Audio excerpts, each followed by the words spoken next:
thank you very much. You know, it's very nice to get such a warm introduction wherever you go, but when you give as many speeches as I do, you never actually know what you're going to get.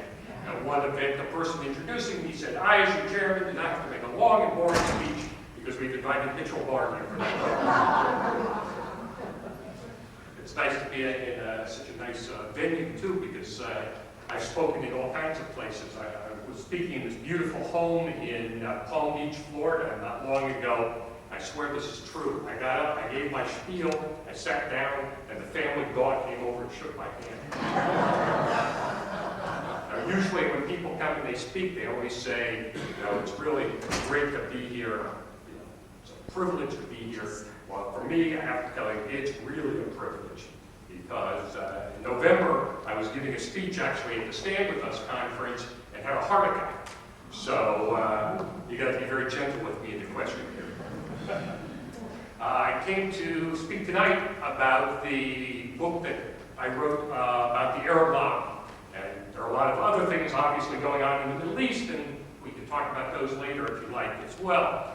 And some of them relate to the Arab lobby. One of the reasons I wrote this book was that so much attention has been given in recent years to the Israeli lobby. And it's been demonized, mystified, mythologized, and at the same time, no one has really paid any attention to the Arab lobby. And there are a variety of different reasons for that. One is people in the Arab lobby themselves say there is no Arab lobby. But if you think about it just for a minute, as an observer of politics, you know that no matter what the issue is, whether it's reproductive rights, gun control, healthcare, there's always two sides at least lobbying the issue, sometimes more. So it shouldn't come as a surprise to anyone that it's not just those advocates for the state of Israel and the U.S.-Israel relationship that are out trying to convince policymakers of how to conduct U.S. Middle East policy, but there would be others as well. The problem, one of the problems, is that there is no one identifiable Arab lobby. It's kind of a hydra, a multi-headed creation, where you can't just go down to H Street in Washington, D.C. and say, here's the headquarters of the Arab lobby, the way you can go and visit the headquarters of AIPAC. What I've done is try to break the Arab lobby down into two main pieces. One is the domestic component, which is made up primarily of Arab Americans, Muslim Americans, Arabists from the State Department, some non-Zionist, anti-Zionist Christians, whose main interest is the Palestinian issue. And the other side of the lobby, or the other main component, is more of the oil lobby, which is led primarily by Saudi Arabia, with help of the State Department Arabists, defense contractors, and oil companies. Now, one of the distinctions is that the domestic lobby almost entirely focuses on lobbying in a negative way. That is, the focus on the Palestinians isn't in terms of what can we do for the Palestinians, how can we bring about peace, how can we make life better for the Palestinians. If you look at their legislative agenda, all of these organizations lobby almost exclusively against Israel. That is, they're trying to condemn Israel for various things, they're trying to cut aid to Israel, they're trying to drive a wedge between the United States and Israel. And there are a variety of reasons why they haven't been very effective, and I don't think that they have. One has to do with just the numbers involved. That is, there are very few Arab Americans. There are only about 3 million, and of those 3 million, somewhere between 40 and 80%, depending on who you believe, are Lebanese Christians who don't support the broad Palestinian agenda at all. In fact, the reason that they're in the United States in the first place is because they had to flee Lebanon because of the Palestinians and the Muslims there, and so they don't support the Arab lobby agenda. So you have a very small population that is involved in lobbying on behalf of the Palestinians. And why is it just the Palestinians? Well, for one reason, among those Arab Americans also, you have people from all different Arab countries. And as you know, there are 21 Arab countries that all have very different agendas and don't agree on much of anything. So it's impossible for there to be an Arab lobby lobbying for quote-unquote the Arabs or the Muslims, whereas the pro-Israel community is able to lobby on behalf of this one state of Israel and the U.S.-Israel relationship. So that's a big advantage for the pro-Israel community. Another reason why the Arab lobby is at a disadvantage domestically is public opinion. You may have seen in February, Gallup released its latest poll. They do this poll every year. They ask who do you sympathize with more, Israel or the Palestinians?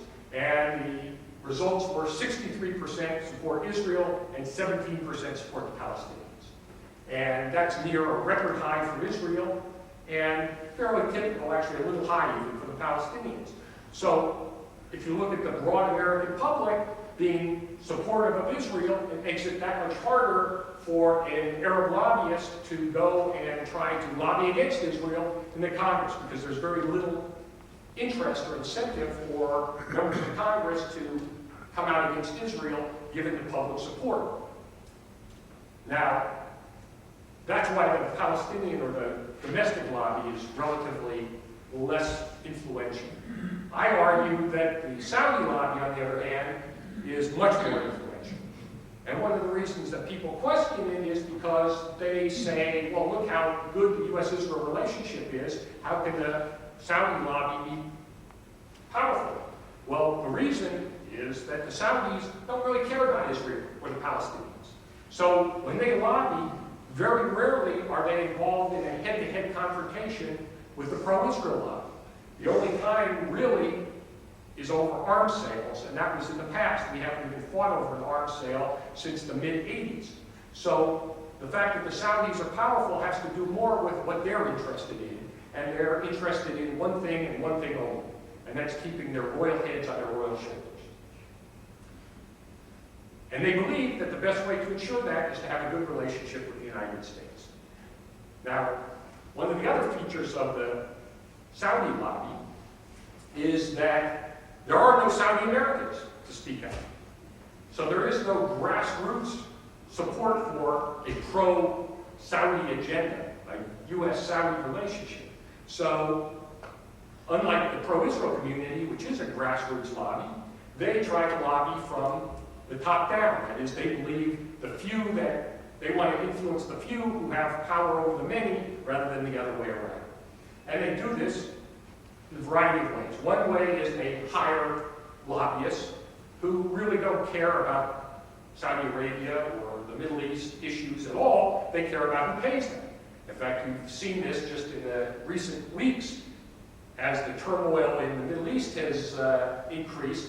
There have been stories about various lobbyists representing all of these unsavory characters like Gaddafi and others in the Middle East because they don't care about Libya, but Libya was paying them a lot of money. The same goes for the Saudis.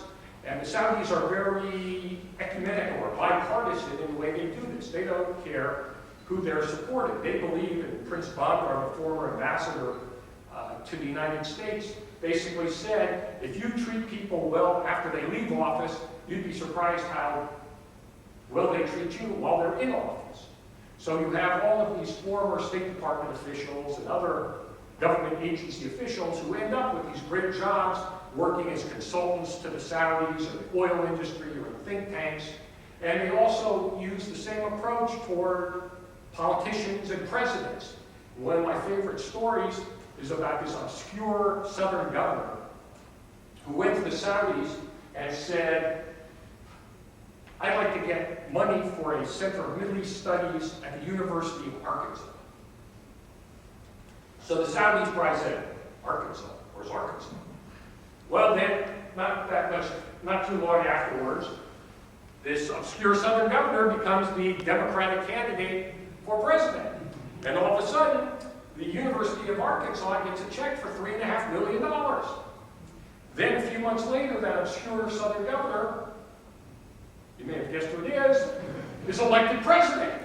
And after his inauguration, the University of Arkansas gets a check for $20 million. And so, you've heard a lot, I'm sure you remember all the talk about the closeness of the Bush family with the Saudis. It's not just Bush or Republicans, it's everybody, Republicans and Democrats. So this is one way that the Arab lobby, the Saudis in particular, have tried to influence U.S. Middle East policy. The other thing about the Saudis, which what I found really interesting in researching the book, is that if you think about it today, you think, well, of course, the Saudis have the biggest reserves of oil. They have tons of money. Of course, it makes sense that we would have an interest in their interests and listening to their concerns. But what was fascinating is that we've had this same attitude toward the Saudis of basically allowing them to blackmail us for 70 years, going back to the discovery of oil at the end of the 1930s.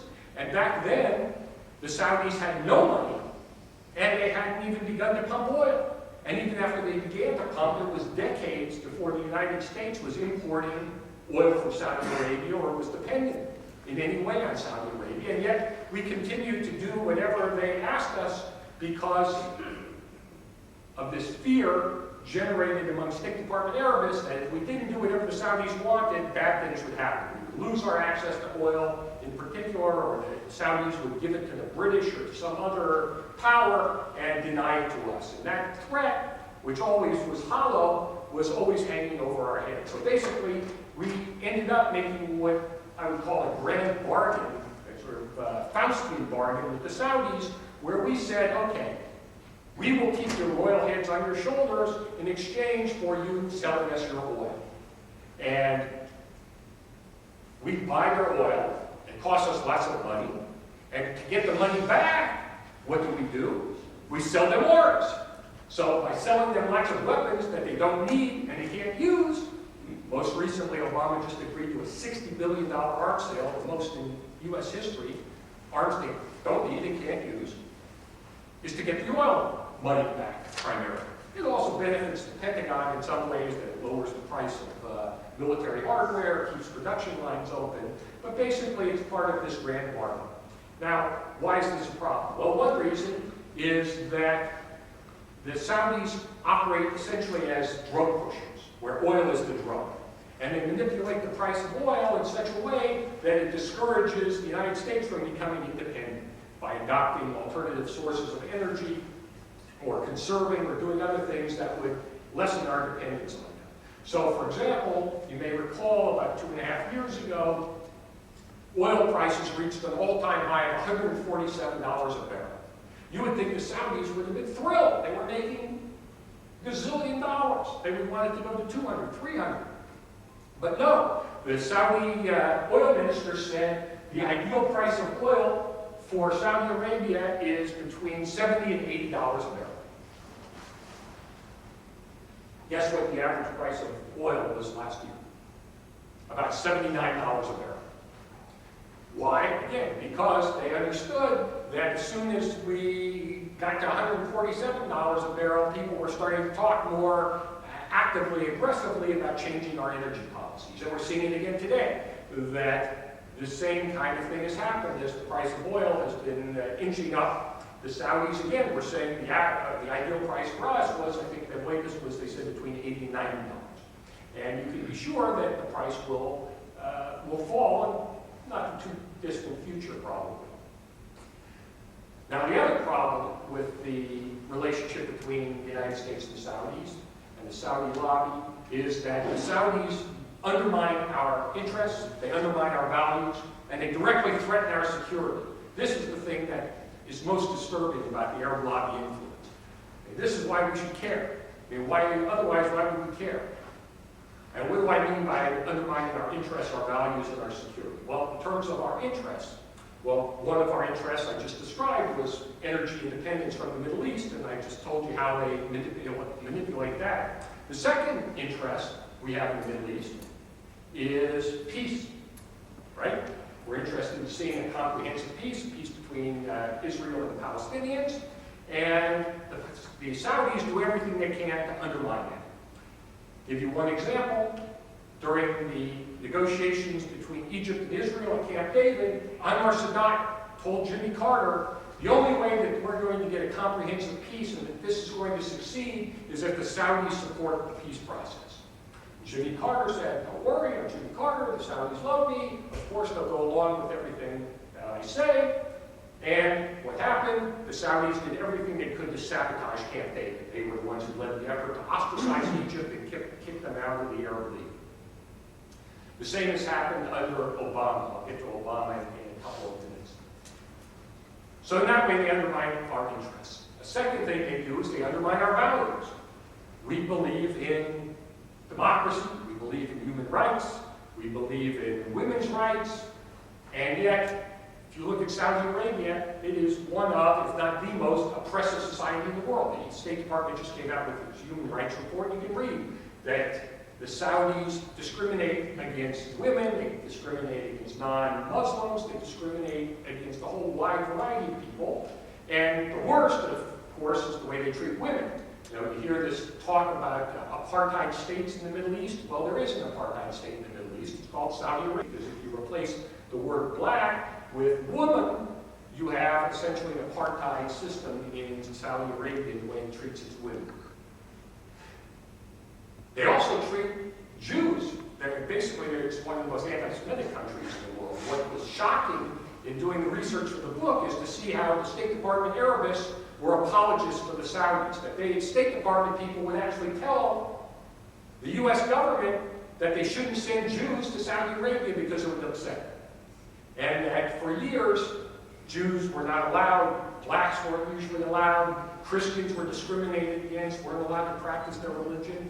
And yet we look the other way, and we continue to look the other way today. Saudi Arabia continues all of these practices, and yet you don't hear a word from this or past administrations about the Saudi abuses.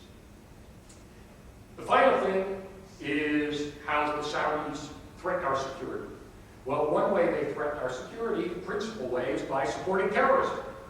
We know from WikiLeaks, and we knew even before WikiLeaks from public statements from government officials, that the Saudis are the leading sponsors of terror. The secretary, or the undersecretary of the Treasury Department said if there's one thing I could do, if I could snap my fingers and do one thing to stop terrorism, it would be to stop the funding from the Saudis.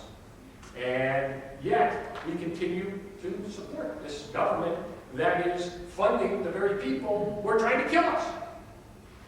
And they also are funding groups like Hamas, which is undermining the group that we are supporting, Fatah and Mahmoud Abbas, which is, again, undermining our interest in peace.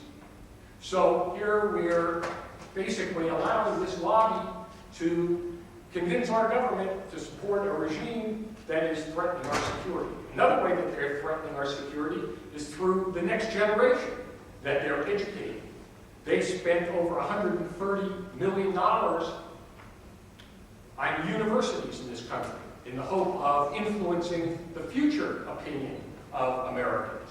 They are trying to fund more and more and infiltrate K-12 education with their own brand of Wahhabi Islam, which is a radical view of Islam even among Muslims in the Middle East. They are trying to influence the way we see the Middle East, the whitewash Saudi policy, and radical Islamic fundamentalism. And just to give you one example, there's a school that has a map on the wall that's missing just one country in the Middle East. And they have a textbook in the 12th grade that said, on the day of judgment, the Muslims will say, or the trees will speak to the Muslims and say, O Muslim, O servant of God, the Jews are hiding behind you, come here and kill them. And talk about the Jews being apes and Christians being pigs. And this is not a school in Pakistan or Afghanistan. This is actually a school in Fairfax, Virginia. So, in these ways, the lobby is trying to influence American opinion and threatening our security. So let me just say a couple words about how the lobby has affected, I think, the Obama policy.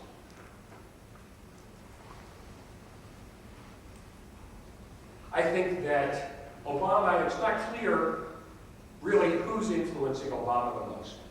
Many people think that Obama just has these views on his own, and many. In fact, his views seem to be oriented in the way of the State Department Arabists, which basically, when you talk about Arabists, what that means is people who believe that the most important interest the United States has in the Middle East is oil. So the most important thing for us is to ensure the supply of oil. And the way to ensure the supply of oil is to make the Saudis happy. And the way to make the Saudis happy is by separating the United States from Israel as much as possible. And that Israel is the cause of all the problems in the Middle East for us, and therefore we need to do everything we can to constrain Israel and to force Israel to capitulate to Arab demands that will bring about some peace that they argue will make everything all right. This is despite the fact that you have what's going on in Libya, what's going on in Egypt, the Shiites versus Sunnis in Iraq, war between Iraq and Iran, and all the rest. The Arabist belief is Israel is still the root of all problems. So Obama began the first 2 years of his administration with somewhat of this mentality. Part of it also was, remember, when he ran for president, his basic position was he's not George Bush. He was going to take the opposite position of George Bush on just about everything. Domestic policy and Middle East policy. So what did that mean?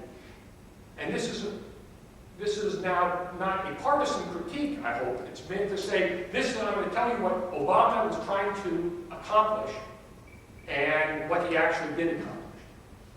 His own objectives. So what did he want to do? First of all, he wanted to show that he was a friend of the Muslim and Arab world. That Bush was seen as the enemy. He was seen as anti-Arab and anti-Muslim. Obama wanted to change that perception in the United States. So what did he do? He went to Cairo, and he gave this wonderful speech saying how the United States has nothing against Islam or the Muslims, wants to be friends to the Muslim world. Goal was to make the relationship better. But what happened? It didn't get better. In fact, if you look at the polls, in the Arab world, Obama is really unpopular. Not as unpopular as George W. Bush, but he's unpopular. Why? Well, one reason is, where did he give the speech? Cairo. What's wrong with Cairo?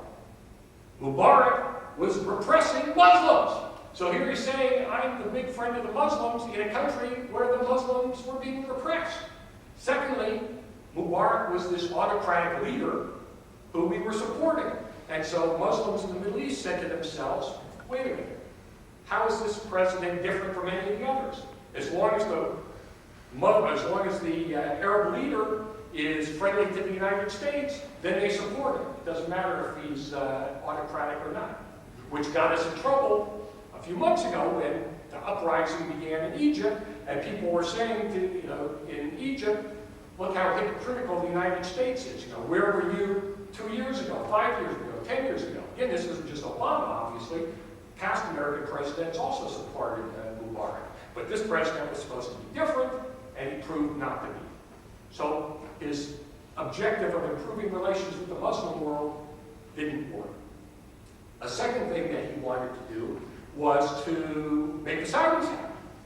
And believing that if he made the Saudis happy, the Saudis would be more cooperative on the peace process and on other issues. So, you know where Obama stopped on his way to Cairo? Riyadh, Saudi Arabia. Most people don't know that because the meeting was such a disaster, the administration really didn't want anybody to know about it. And what happened? He went to the king and he said to the king, look, I'm taking this tough line on Israel. I am calling for a settlement freeze. I am pushing for a Palestinian state. I am going to be very interested in making sure that we get peace.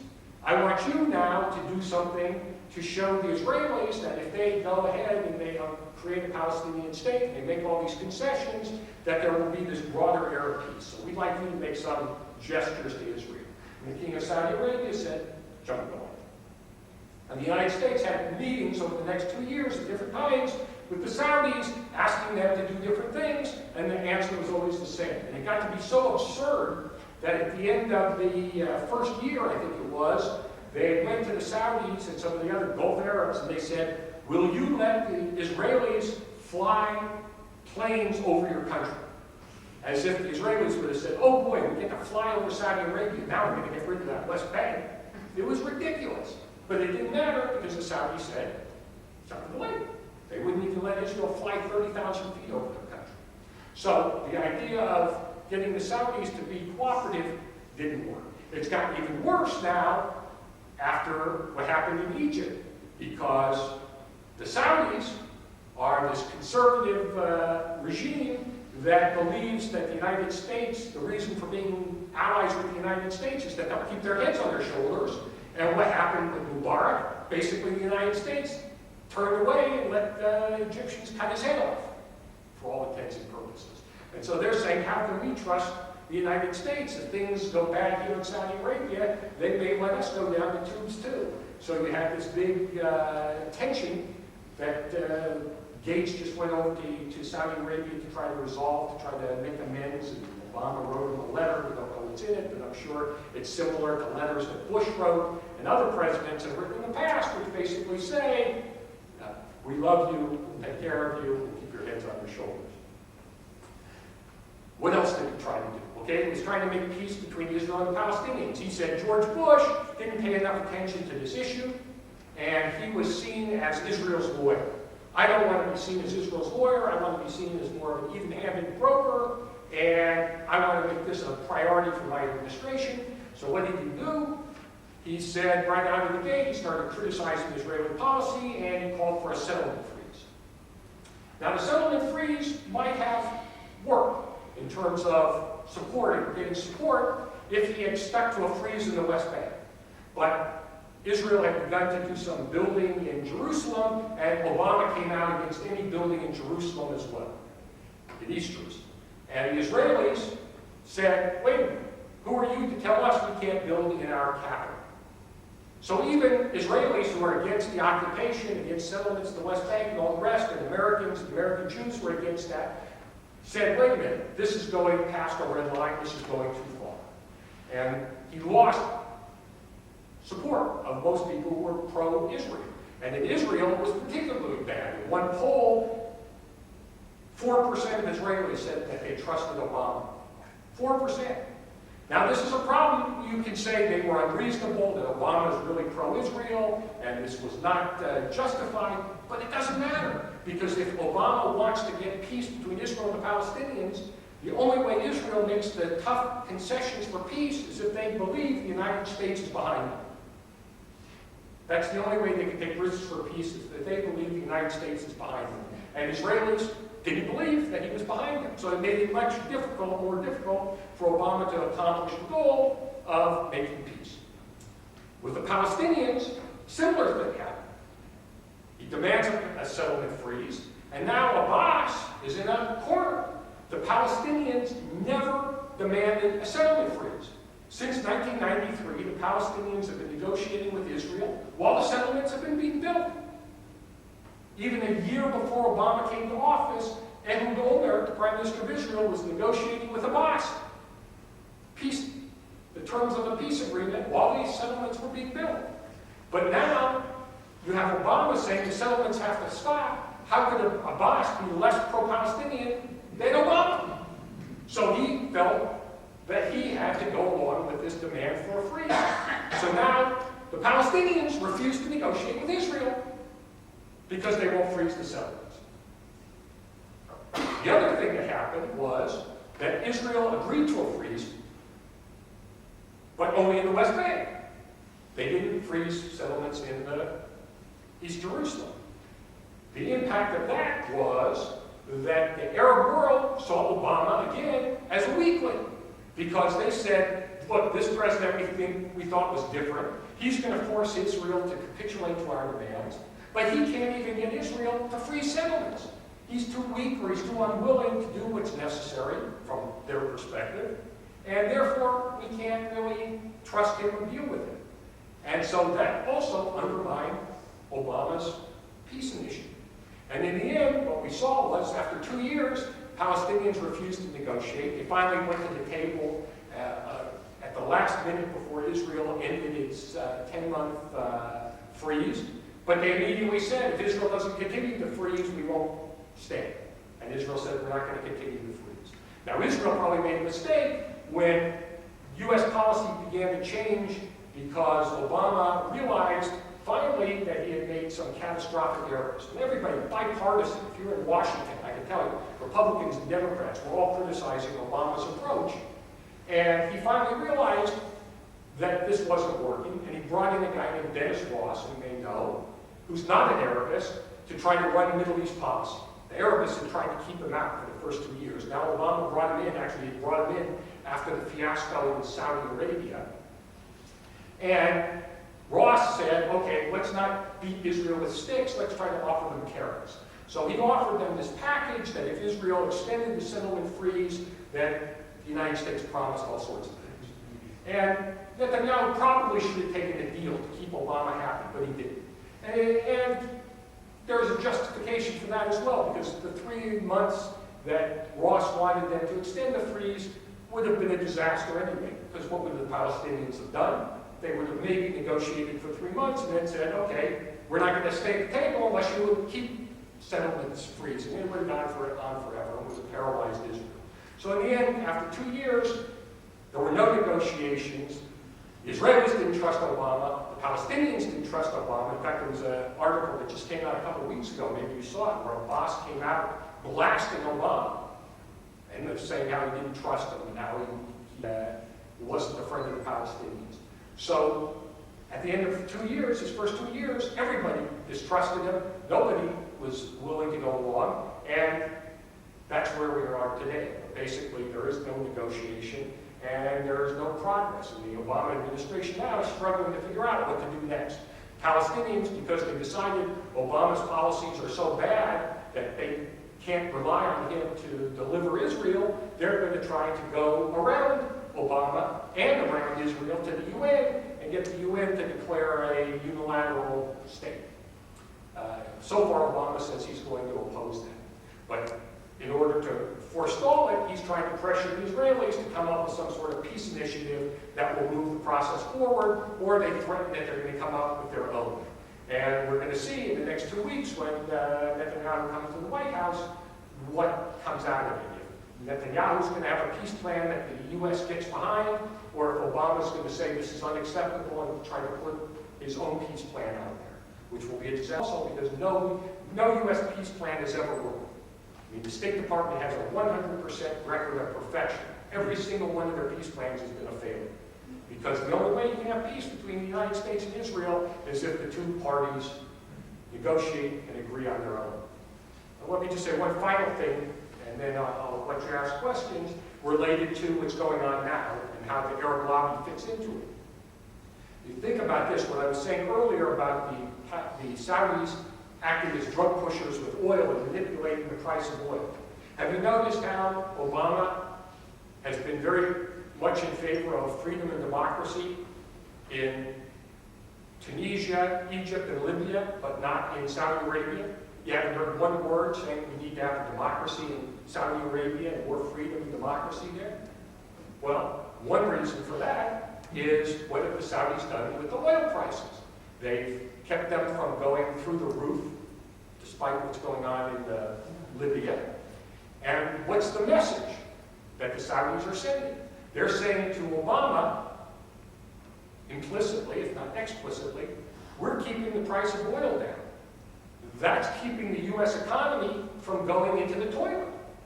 And if the U.S. economy goes into the toilet right before you're up for re-election, that's not going to be good for you. So if you're quiet and good to us, you're good friends to Saudis, we'll make sure that the U.S. economy doesn't go in the toilet right before you run for re-election. It's a not so subtle, really, manipulation of the process to be able to get Obama to look the other way at Saudi policy. And again, I don't say this in a partisan way. Every president has done it. In fact, there's only one president in history who ever stood up to the Saudis, and that was John Kennedy, who told the Saudis in the 1960s, 100 years after our Civil War, that they had to end slavery because they were still practicing slavery in the 1960s. And you know what? The Saudis abolished it right after he said that because he was willing to stand up to them. And it's the only time in history that it happened. But it proved to me that a determined president can force the Saudis to change their policy, to adopt democratic reforms, and to adhere to the kinds of human rights and other standards that we hold dear. Let me stop there and I'll take questions, comments, alternative speeches. That last part was a joke. Yeah. What do you think is the rationale for the difference in treatment between the situation in Libya and what's going on in Syria? Yeah. I'll repeat the questions. Obama said is everything's oil money. Well, why the difference in behavior towards Libya and Syria? Well, for one thing, I don't think there's a justification for it. That we have coddled the Syrians and looked the other way at the Syrians also for years. Obama sent an ambassador back to Syria after we had withdrawn him under the Bush administration and got nothing in return. Under Bush, the Syrians had said that they were going to expel all the terrorist groups that are headquartered in Damascus and were going to help us with counterterrorism and do all sorts of things, none of which they did. So we've been, again, this is a bipartisan thing, that for decades now, we've basically been unwilling to stand up to the Syrians either. You know, the Syrians were occupying Lebanon for years. We didn't say boo. The Syrians are still arming Hezbollah and smuggling weapons to them and supporting terrorism, and we don't really say or do anything about it. And again, a lot of it has to do with, I think, this Arabist view that we don't want to rock the boat with Syria. That this dictator, you know, he's sort of our dictator. If anybody's going to make peace in the Middle East, he's the guy who can do it. And there's a certain justification for that argument. It's what I call the democracy paradox. If you have an Arab leader who's an absolute leader, he can decide to make peace on his own. You know, why do we have peace with Egypt and Jordan? Where Saddam Hussein said, I'm going to make peace. He didn't ask anybody's permission. So one of the problems with Egypt now is, let's say Egypt becomes a democracy. Let's say it becomes the most Jeffersonian democracy. That it comes out, you know, in the most rosy scenario. What if they say, okay, let's put this Egyptian-Israeli peace treaty to a vote, and the democracy votes against it? Could very easily happen. So I think part of it is that some of what's going on in Syria, you also hear, in fact, there was just an article, I think, in the Post this morning, about this fear that if Assad falls, that the country will break out into chaos, and that this could overflow into other places in the Middle East. There's also the logistical problem of how you get into Syria. Syria is sort of right in the middle of the Middle East. Going in there with planes or ships or anything else is a much more complicated operation. Who exactly are you going to target there? But mostly we've been pretty mealy-mouthed about it, and Obama's being criticized. Again, even the Washington Post, which is no right-wing Republican organ, was blasting the administration for not doing enough in Syria. Libya, it's about a couple of things. One, it's about oil, primarily for the Western Europeans. I mean, we had a great example, again, of the influence of the Arab lobby in Europe as well. You know, the British released the guy who was responsible for bringing down the Pan Am 103. Why did they do it? Because they had this oil deal they were trying to sign with the Libyans. There's a case where the British aerospace industry allegedly bribed Prince Bandar, the U.S. ambassador to Saudi Arabia, with something like $2 billion to get a big arms contract. The British government began to investigate it, and then the Saudis said to the British, you know, if this investigation doesn't go away, subways might start blowing up again. We might be withdrawing our money from your banks. And then Tony Blair said, we're going to end this investigation. So that kind of thing goes on as well. But in Libya also, I mean, we also have justice to exact. I mean, Gaddafi has been responsible for killing lots of Americans through terrorist activities, and he's someone we have a reason to go after. I want to read you something. There's 13 Latin American countries that support unilateral establishment of Palestinian state by the UN. I want to read them. I have down here Brazil, Argentina, Bolivia. You don't have to read them. It's almost all Latin America. I want to know how did that happen? How did it happen? Look,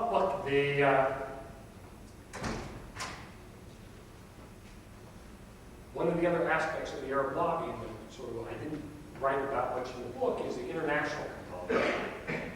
And it's like with the UN. Why is it likely that this will pass the UN? Think about it. If you're a representative of any government at the UN, who are you going to vote with?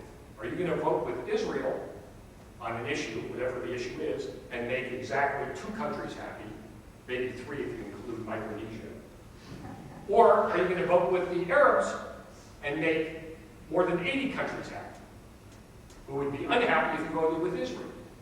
And so these Latin American countries are basically putting in their lot with the Arab side because they know that this is going to be, there's no penalty to them by supporting the Arab cause, where there would be a cause of a penalty if they don't support it. And they think that this will bring them certain benefits from the various Arab countries in the end. Some of them also, a lot of the Latin American countries now are ruled by people with this very anti-American, anti-imperialist, anti-colonialist kind of agenda, in which they see the Palestinians as being a part of, as being representative of the underdogs. So a lot of them are supporting it for that reason. The bigger question is going to be what the Europeans do. So far, the Europeans are saying they're not going to support the unilateral declaration, at least most of the major countries. But it's a simple political calculation for most of these countries. Who are you going to support? Israel, that gets you very little benefit and lots of penalties, or the Palestinians and the rest of the Arab world, which gets you all sorts of benefits. So what are the benefits? The benefits are they get money, they get support from the Arab oil producers, they get their issues when they come up at the UN, that they'll get the support of the Arab countries that wouldn't support them otherwise. All of these things are part of the benefits. So partly it's economic benefits, partly it's, I think, the ideology of many of the leaders in Latin America. I think your considered opinion, I saw this in print, one of the gentlemen that wrote Barnes, Oh, one of repeat the it. gentlemen that wrote this was a Pulitzer Prize winner, and the other gentleman that wrote this, I don't recall his background, but he predicted within 3 years that Israel would be divided, and he said the blame falls on Oslo and the year 2000 when Iraq offered to give 97% of what the Arabs wanted. He said their theory was the Arabs don't forget that. If they would give Jerusalem away once, they'll do it another time. And this was their prediction. It was really, very frightening to see this print by some scholars, and they weren't Arab. So the question was that there were some Pulitzer Prize winners or other scholarly writers who suggested within 3 years Israel will be divided because of past negotiations, which Israel offered to give up 97% of the West Bank. In the case of Barak, he campaigned in 2000 and divide Jerusalem. It's going to happen because the government of Israel, repeated governments of Israel now, including the current one, have agreed on the creation of a Palestinian state.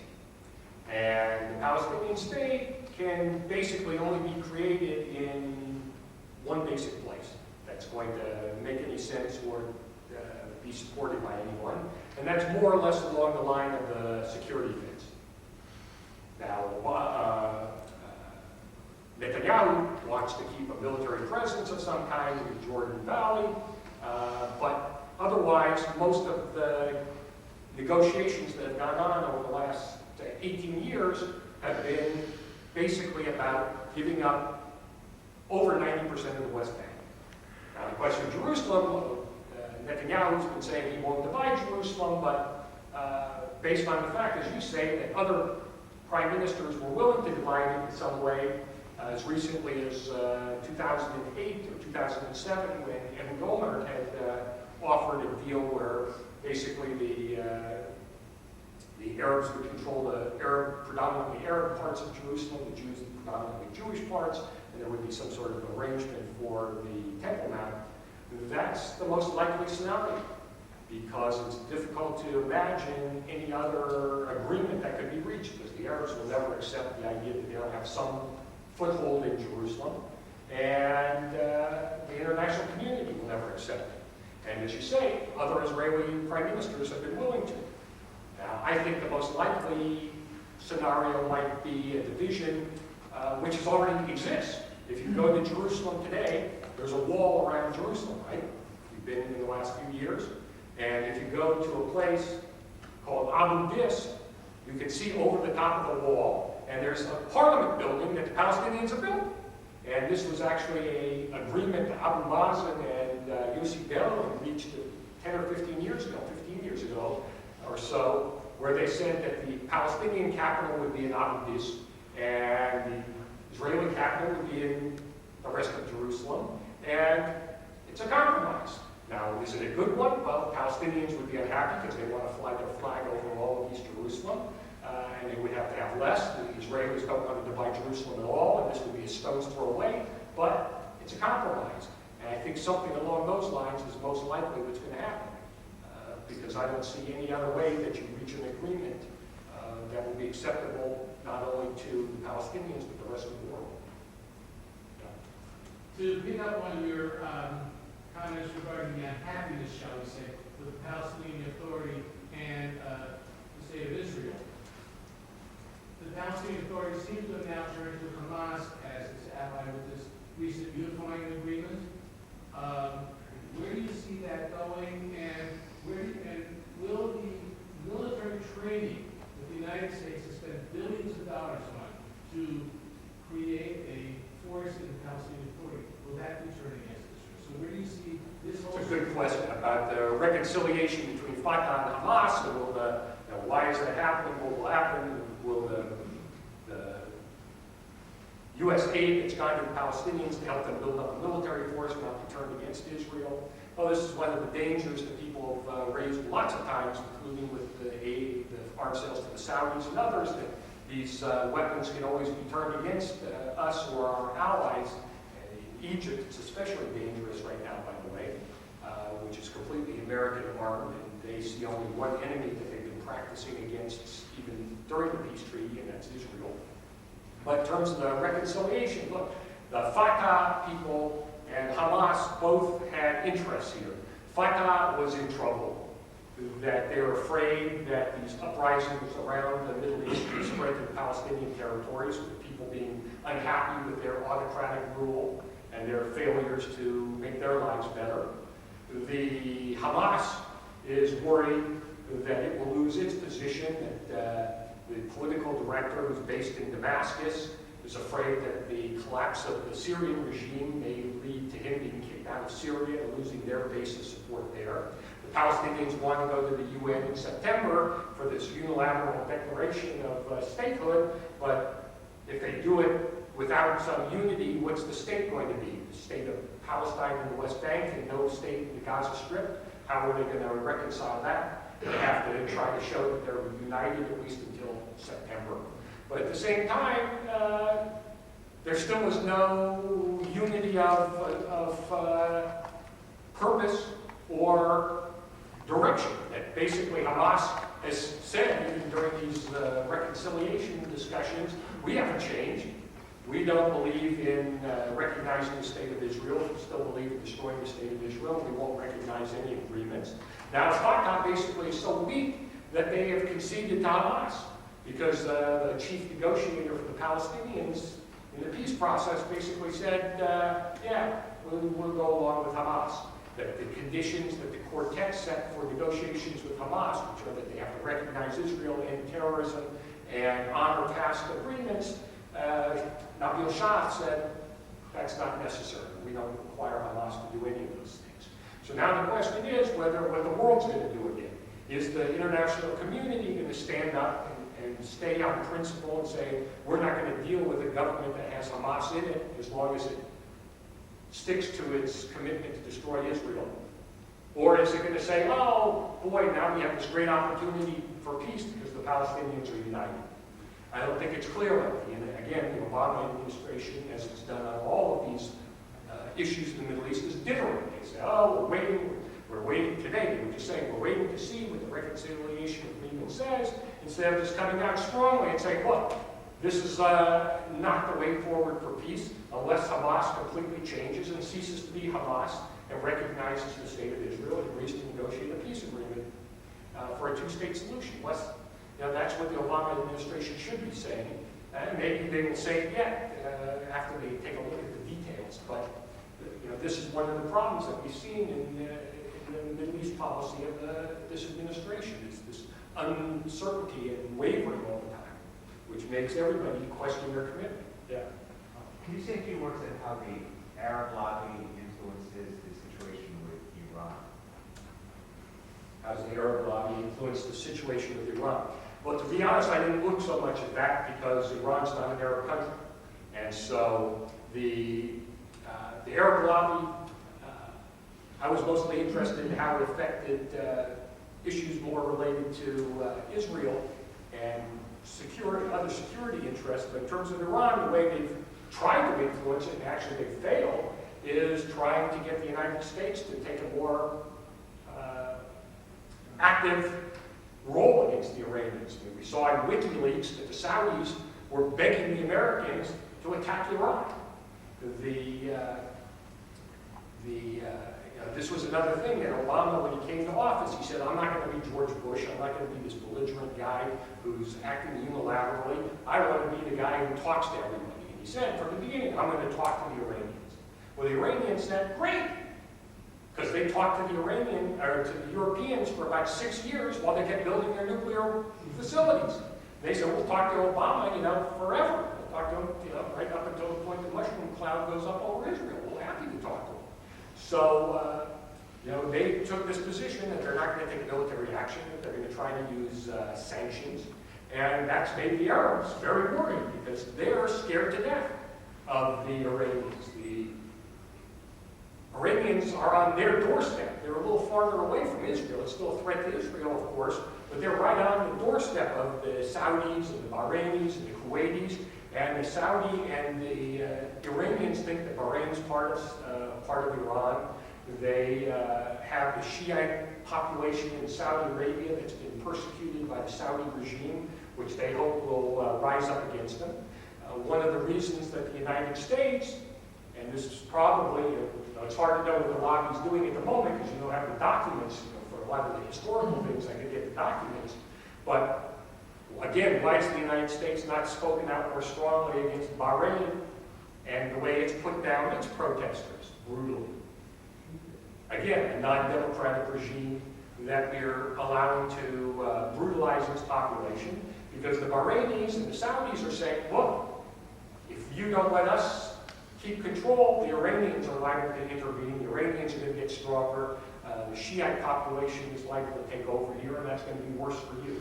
So I think there's a lot of lobbying that's been going on in terms of trying to get the United States to take stronger action against the Iranians, especially military action, and to make sure that they support all of these Gulf states and keep them strong against the Iranians and not to do anything that will make them weaker.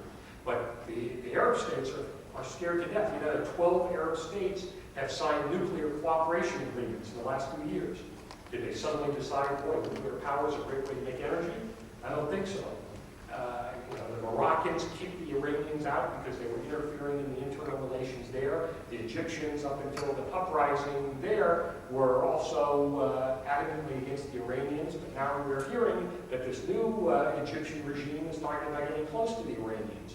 So this is a very dangerous development and another thing that's disturbing the Arab states. Does the United States and Israel have a peace treaty whereby Israel is attacked? The United States will fight and defend Israel. Is there a treaty? Is there a treaty? No.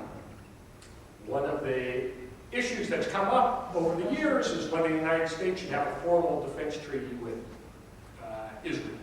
And the Israelis generally have not wanted it because they're always, one reason is they've always been afraid that if they have a treaty with the United States, then before they can take actions, military actions, they would have to ask the United States for permission. And they don't want to be in the position of having to ask the United States before it does something.